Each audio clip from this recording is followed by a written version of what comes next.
Aniya na ang mga dagkong balita sa Balitang Bisda karong Huwebes. Lalaki sa Cordova kritikal human matapti og leptospirosis. Pag-release sa 712 million pesos nga housing aid alang sa mga biktima ni Super Typhoon Odette giaprubahan sa NHA. Barangay Guadalupe mutabang sa pagsiguro nga napatuman sa Monterrasas de Cebu ang stoppage order. Ug duha ka mga estudyante nag-viral sa social media human miuli og wallet sa tag-iya. Kini ang GMA Regional TV, Balitang Bisdak. Mayong hapon, ako si Cecil Kibod Castro.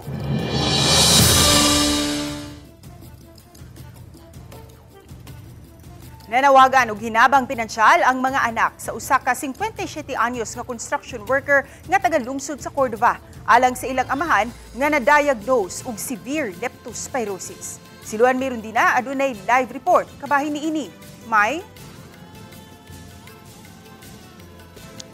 Ses itandi sa ubang mga lungsod ug dakbayan, wala makasinati og halapad nga pagbaha ang lungsod sa Cordova dihang miigo ang bagyong Tino. Busa kini ang buot sutaon sa Municipal Health Office kung asang dapit sa lungsod, posibleng nakuha ni Dominador Apaap ang maong sakit.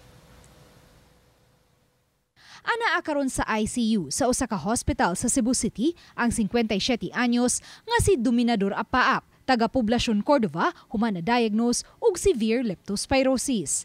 Matod siyang kamagwangang anak nga si John Martin, posibleng nakuha sa ilang amahan nga si Dominador ang maong kagaw sa mga limaw o pisak nga iyang natumban pagawa sa ilang panimay o sa gitrabaho ni ining panimay diin nagsilbi kining usa ka construction worker.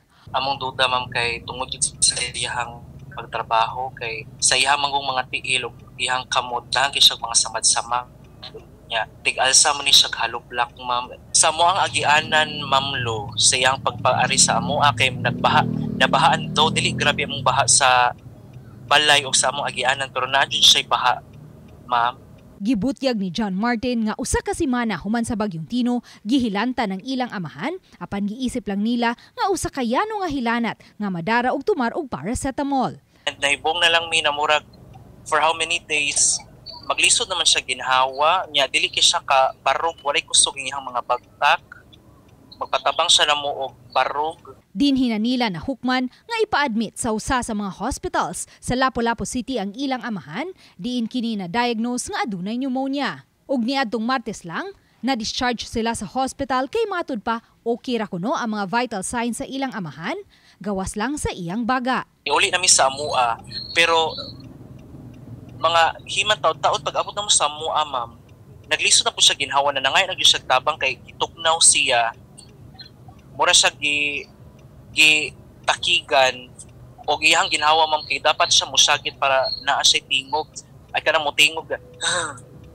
dapat siya mo ana para makaginhawa siya tarong ma'am.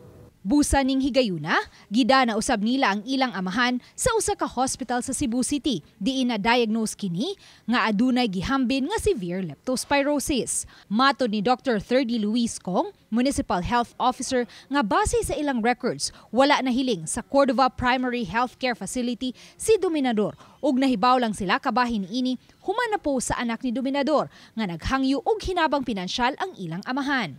Gawas kang Dominador, wala hinoy laing residente sa lungsod sa Cordova nga na-diagnose nga aduna usay leptospirosis.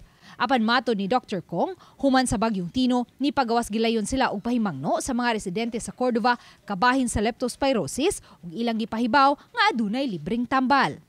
Pipila sa mga sintomas sa leptospirosis mao ang hilanat, pamaol sa lawas, paglabad sa pagpanakit sa tiyan, pagdag sa pamanit ug sa mata, pagsuka ug pagkalibanga. Within 72 hours of exposure, dapat naka-adyo na sa ang facility para makita na kung kinahanglan man sa tambal, makataga na ito sila ang papalay tuloy. Kung na-expose ng kid o baha, na isamad or kinahanglan magpakonsulta sila ang doktor, kay dili kinahanglan na isamad ang sa katao para ma-infect ng leptospirosis. Subay ni Inises na nawagan karon og hinabang pinansyal ang banayng Apaap alang sa ilahang padre di pamilya. Sa mga buot mo tunol og hinabang mamahimong makontak ang iyang kamagwangang anak nga si John Martin Apaap sa number nga 0961-485-0202. Ug mao kana ang latest ses gikan dinhi sa gawa. Ses? Dagang salamat, Luan Mayron Dina. Nanginahanglan gihapon og dakong tabang ang Cebu Provincial Government alang sa mga naapektuhan sa bagyong Tino. Samtang nagpadayon usab sa paghatag og ayuda ang Department of Social Welfare and Development kung DSWD ngadto sa mga biktima sa katalagman. Ano ang report ni Alan Domingo? Way puas ang nasinating katalagman sa Sugbo gikan sa 6.9 magnitude nga linog nga nakagusbat sa panginabuhian sa mga tao sa Northern Cebu. Gisunda na usab dayon kini sa flash flood nga gibugna sa bagyong Tino nga mibanla sa mga balay ug mikutlo usab sa daghang kinabuhi. Nahurot na mo kapin sa 50 milyones pesos nga sa lapi gikan sa donation sa kadayang tinubdan nga nagpakabana sa mga tao busa padayon ang pagpanuktok sa Kapitolyo sa mga adunay kasing-kasing sa pagtabang kay andam usab sila mudawat aron mahatag ngadto sa mga nagkinahanglan. Nagkagamay usab ang disaster funds nga gikan sa 1.2 billion pesos, 500 million pesos na lang ang nahabilin ini. Hinuon na doon na pailaing pundo ang Kapitolyo apan alang usab kadto sa lain nga katuyuan ug dili mamahimong i-realign sa ubang programa sama sa disaster response. Samtang ipadayag sa Kapitolyo nga mulanat pa og usa ka tuig ang recovery program sa mga napiktuhan sa baha tungod sa grabing danyos nga gimugna nini sa infrastruktura apil na usab ang kinabuhi ug panginabuhi sa mga Subuanon. Usa sa gisiguro ang pagpatubo og mga kahoy isip pag-alim sa samad nga naangkon sa kinayahan nga misangpot sa lapad nga pagbaha. Apil kini sa 5-point agenda nga giumol ni Governor Pambari 4 sa pagsulbad sa problema nga giatubang. Ingon gid mananom ta kung unsay mga direction towards that, let's focus on it. Kung namang day mga ordinansa, buhaton na nato. Nang hinaot usab ang Kapitolyo nga magbunga og positibong aksyon ang gihimong investigasyon sa ICI sa mga flood control program sa lalawigan. Sa iyon nini, si Governor Baricuatro miawhag kang PBBM nga imbestigahan ang mga proyekto batok sa baha nga gigahinan og 26 bilyones pesos. Kauban si Clover Lumayag, ako si Alan Domingo. Balitag Bisdak. Gitahasan sa Department of Environment and Natural Resources ang mga opisyal sa Barangay Guadalupe sa Dakbayan sa Sugbo sa pagsiguro nga mituman gayud ang Monterasas de Cebu sa gipagawas nga stoppage order nga giluwatan sa maong ahensya. Ano ang report ni Fe Marie Dumabo? Wa man nidawat nga kopya sa stoppage order sa DENR ang mga opisyal sa Barangay Guadalupe. Apan giisip nila kini nga kadaugan alang sa mga apektado sa baha atol sa pagkusukuso sa bagyong Tino.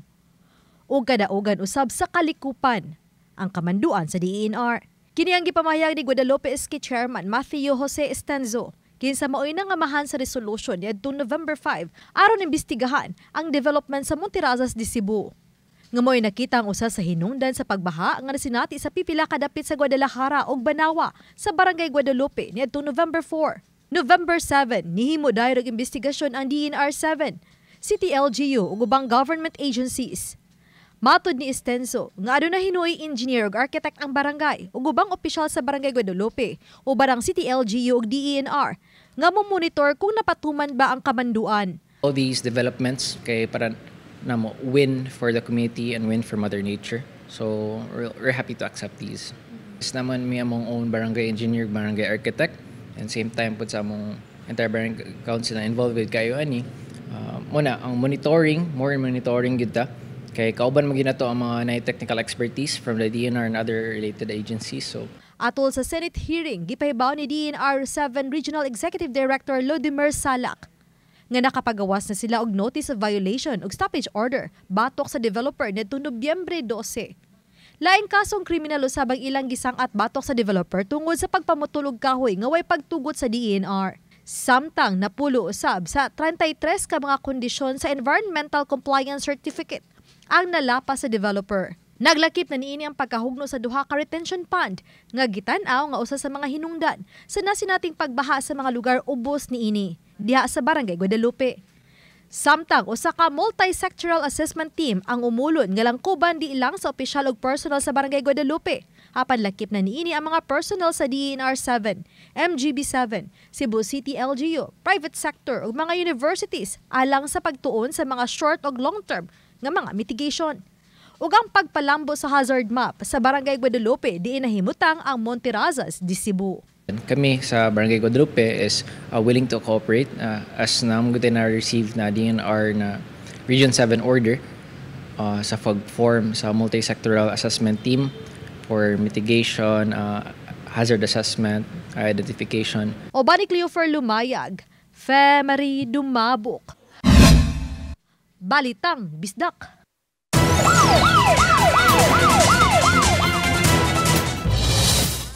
Giduslak og bara siyang ulo ang usa ka lalaki.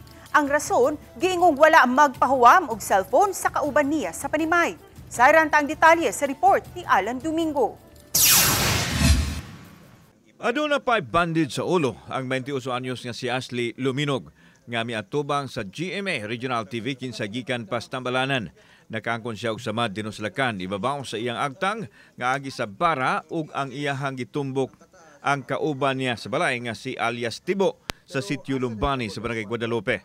Matod sa biktima, kinahitabo kini niadtong Nobyembre 19 pasado alas 10 sa gabi samtang naghigda siya. Mao na lay iyahang namatan nga nihagtok na ang iyang ulo ug misidlit ang dugo. Nakita niya ang suspect nga si alias Tibo, ang 19 anyos nga nagdala og bara kinsa mihana usab pagdusla kaniya sa ikaduhang higayon apan iya na kaning nakuptan ang bara ug naluwas siya. Gibara niya, may pagabara kay kahigda man ko sir.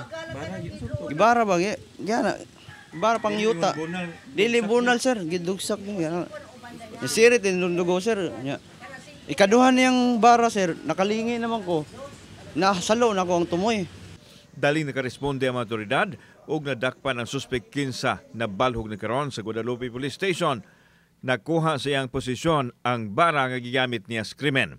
Nagdumili sa pagpa-interview ang suspect apan mipadayag kini siyang pagpangayo ug pasaylo ngadto sa biktima. Matod sa biktima nga posible na suya ang suspect nga nakapalit siya og bag-ong cellphone ug maayo usab mutagad ang immediate family niini kaniya.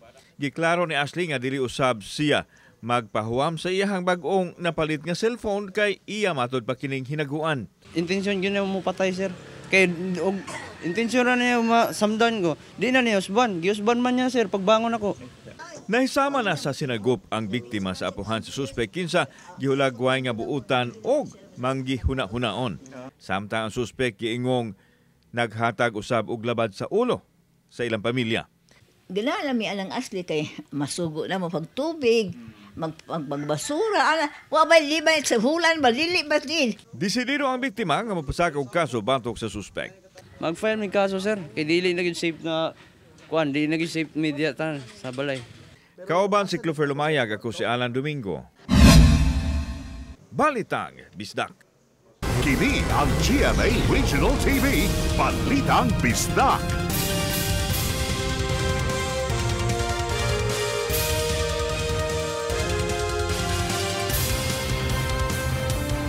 Ang GMA Regional TV, Balitang Bisdak. Kapin pa sa 2,000 ka mga individual nga labihang naapektuhan sa bagyo ug baha ang nagpabilin sa evacuation center sa Mandawi City. Samtang aminado ang Mandawi LGU, dili na makaya sa ilang pondo ang rehabilitation. Maong aduna sila'y panawagan. Sinico Sereno sa report. Gatusan pa ka mga pamilya ang nagpabilin sa evacuation centers sa lain-laing barangay sa Mandawi City kapin sa 2 ka semana sukad miigo ang bagyong Tino. 11 pa ka mga evacuation sites sa syudad ang aktibo karon. Mga eskwelahan ug barangay gym nga mi-house sa moabot 496 ka mga pamilya. Musumada sa kapin 2,000 ka mga individual ang miistar karon. Katubang na totally damaged yun nga mga balay ba. Kabalikan pa. So, facilitate pa na how to reintegrate them. Ang city, as of now, nagtabang lang yapon. That's why we want unta nga mas dali na ang pag-normalize para makabalik na po sila sa ilang normal nga life. Apan aminado ang syudad, dili kapaigo ang Quick Response Fund para sa panginahanglanon sa mga naapektuhan, labi na kabahin sa rehabilitasyon. Maong nang hinaot sila nga musulod ang national government sa dugang assistance. Quick Response Fund sa city, 67 million. Kunya, kuha na bilang mga rental equipment, katong tambal gipamalit para sa kuan, and then di mo siya nato pwede doon tanan karon nga pa December simbako. So dili siya enough, dili siya practical nga put doon nato tanan. Kahinumduman, may mga financial assistance na gikan sa lain-laing grupo ug ubang LGUs sama sa Kapitolyo nga nadawat ang Mandaue magamit para sa mga naapektuhan. Mo na atong studyhan gyud nato spread out nato kani are nato i-charge ani napatay Quick Response Fund. Dili nato i-deplete. That's why mingon gimidaan nga dili nato ma-afford ang tanang gusto nga tanan tagaan tanan. Hindi na mahimo. Nico Sereno, Balitang Bisdak. May reklamo ang pipila ka mga residente sa Sitio Solas, Barangay Punta Engaño, Lapu-Lapu City, human matud pa ang anaalang sa mga evacuation centers atol sa Bagyong Tino ang gihatagan ug ayuda. Si Luan Miruntina sa report. Itandi sa mga lungsod ug dakbayan nga nakasinati og halapad nga mga pagbaha atol sa Bagyong Tino, dili ingon ni ana kadako ang danyos nga namugna sa maong bagyo sa Lapu-Lapu City.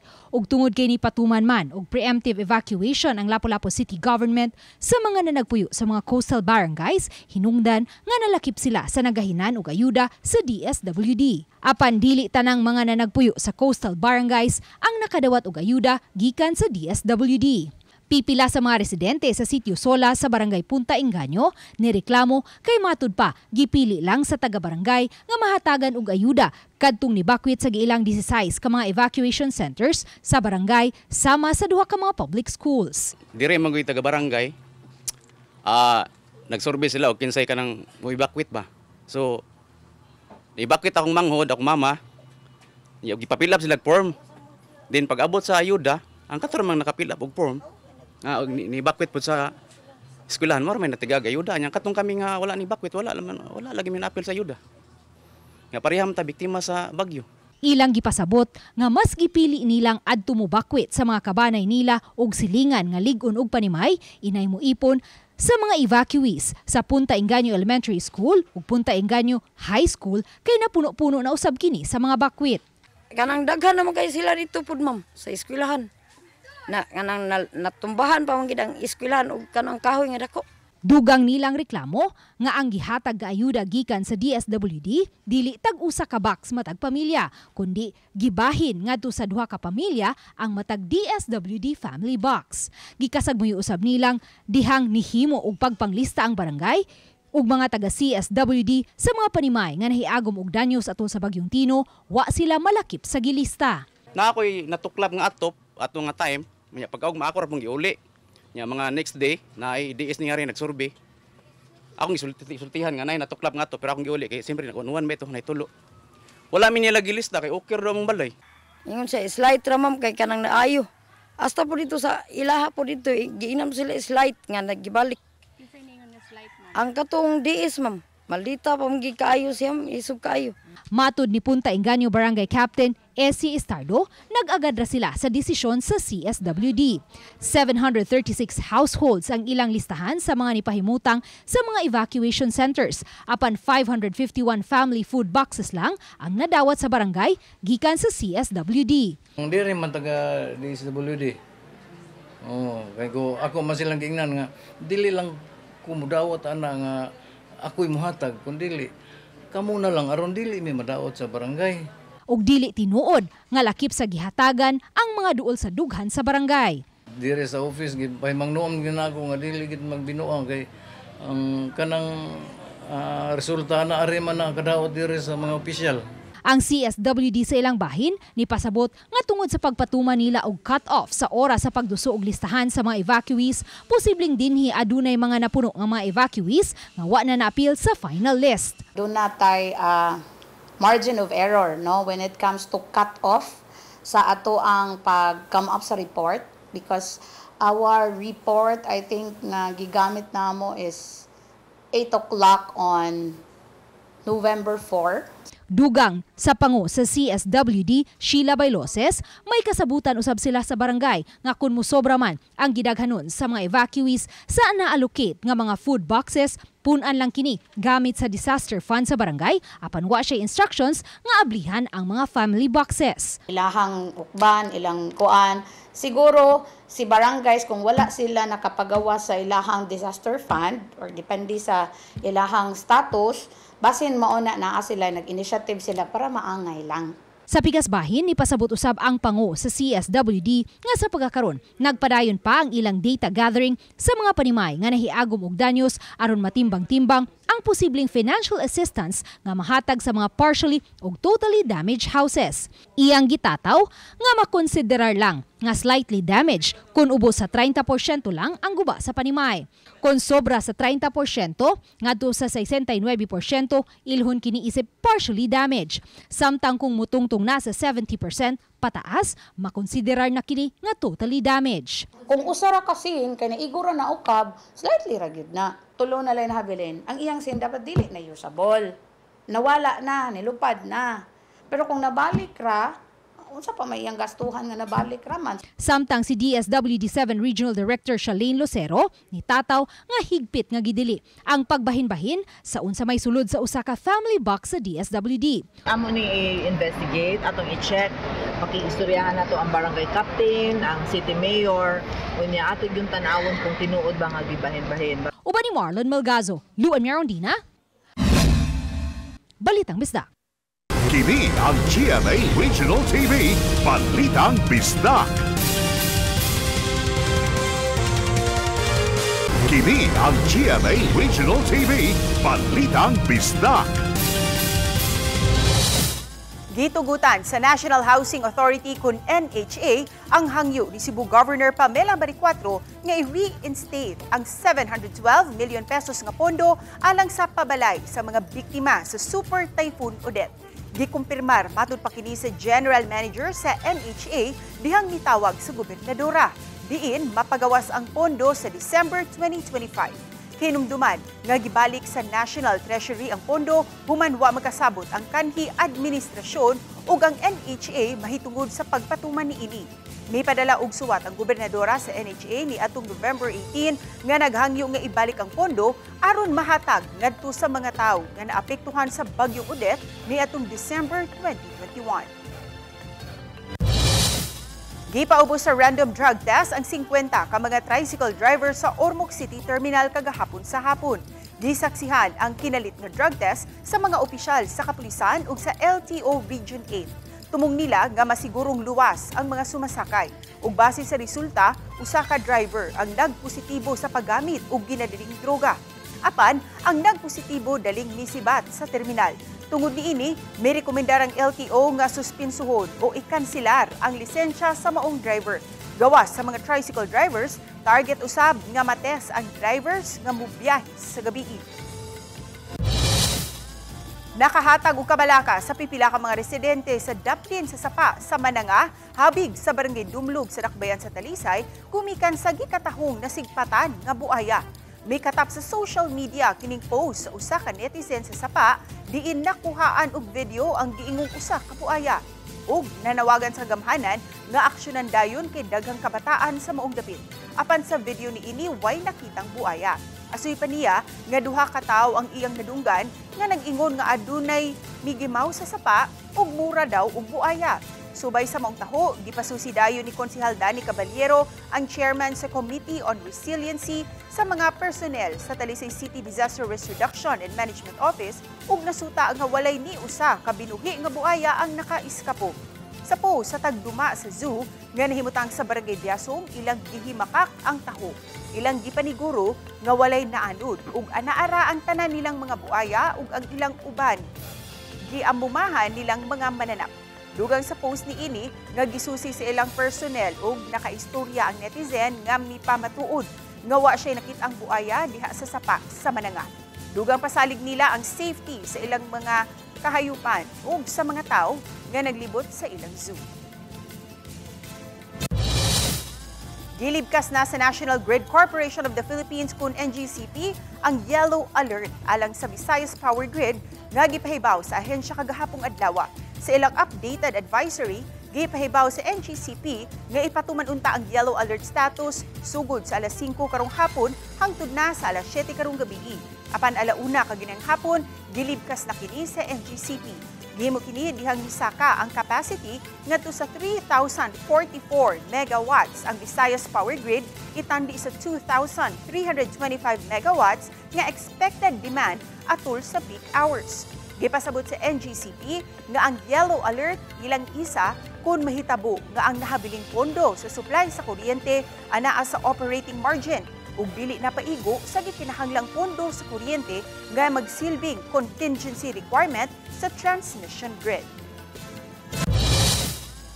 Daghan ang nakadaig sa maayong binuhatan sa duha ka mga estudyante sa elementarya sa Barangay Poblacion Norte, San Isidro, Northern Samar. Kinihuman ilang gitugyan ang pitaka sa usa ka Carlito Monte Calvo ngadto sa Barangay Hall. Okay kayo ang ilang gibuhat, sanglit nahimo silang ehemplo nga atong sundod. Bisan sa kawadon, nagpabiling matinud-an.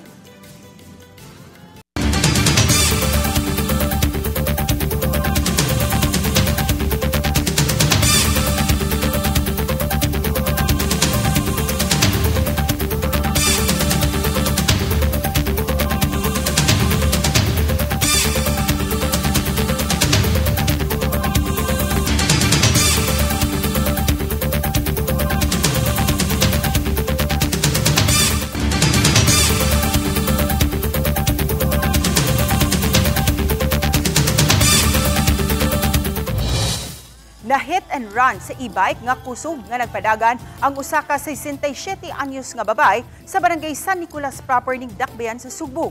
Ano ang report ni Alan Domingo.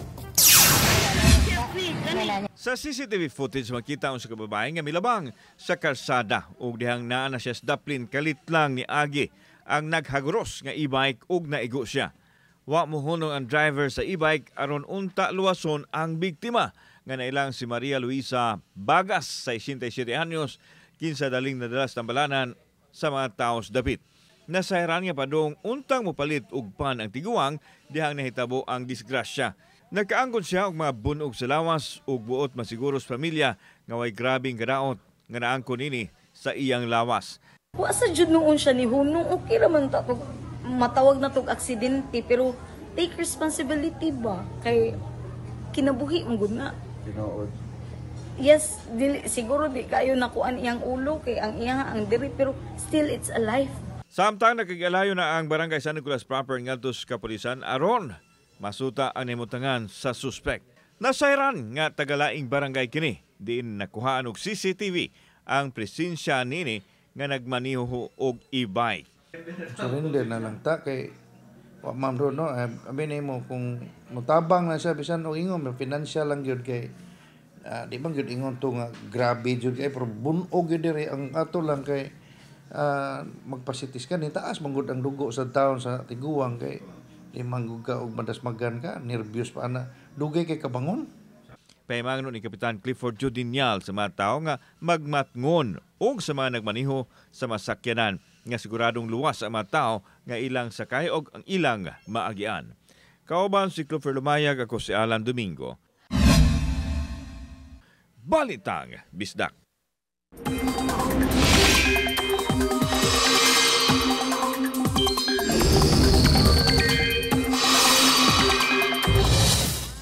Walay daotang panahon o kaha bagyo nga nabantayan karon apan bisan pa niini daghang mga lugar sa nasud ang makasinati sa pagwan-uwan tungod sa nakalain-laing weather systems. Naglakip kini sa Intertropical Convergence Zone kun ITCZ, amihan, easterlies ug shear line.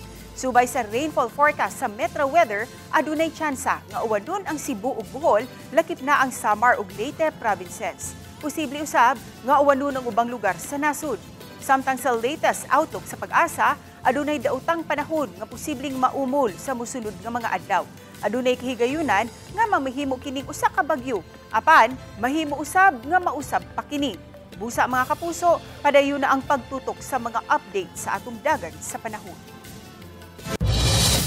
Gibalhog sa bilangguan ang tulo ka managsilingan human sila nakuhaan og iligal nga drogas sa barangay Tabunok ning Dakbayan sa Talisay niadtong Miyerkules sa gabi.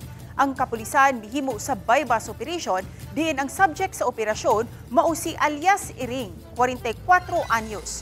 Gihimo ang pakigsabot sa poster buyer ngadto ni alias Iring. Dihang nahitabo ang transaksyon, naabtan usab nila si alias Raymond, 35 anyos, ug si alias Clerk, 28 anyos, nga pulos taga barangay Tabunok, Talisay City. Wala na makapalag ang mga sospek, human sila na corner sa mga otoridad. Nakuha gikan kanila ang gituhuang shabu nga mitimbang og 10.35 grams. Nga dunay gibanabana nga balor nga kapin 70,000 pesos. Ang mga dinakpan ang dungan nga gisulod sa bilangguan samtang nagpaabot nga mapasakaan og kaso. Mga kapuso, ipadala na ang inyong mga entries alang sa Kapuso Big Time Panalo Season 4. Over 7 million pesos ang ipanghatag sa mga sari-sari store owners ug sa mga mamalitay nga mosalmot niini. At ang iusab, kung maapil ba ang inyong pangalan sa pangkabuhayan package worth 50,000 pesos, gawas sa mga makadaog sa 1,000 pesos daily ug 7,500 pesos weekly cash prizes. Mahuman ang sending of entries karong December 26, 2025. Pero kapuso, magbatngod sa fake news, fake Facebook accounts ug scam text. Mag-atang lang si GMA o mobisita sa official Facebook page ug microsite si GMA Promos alang sa complete mechanics ug announcements. Kami ang GMA Regional TV Balitang Bisdak. Kinatibukang pwersa alang sa mas dakong misyon ug mas halapad kapag alagad sa nasod. Mga kapuso, 35 days to go na lang ug Pasko na. Mayong hapon kanatong tanan.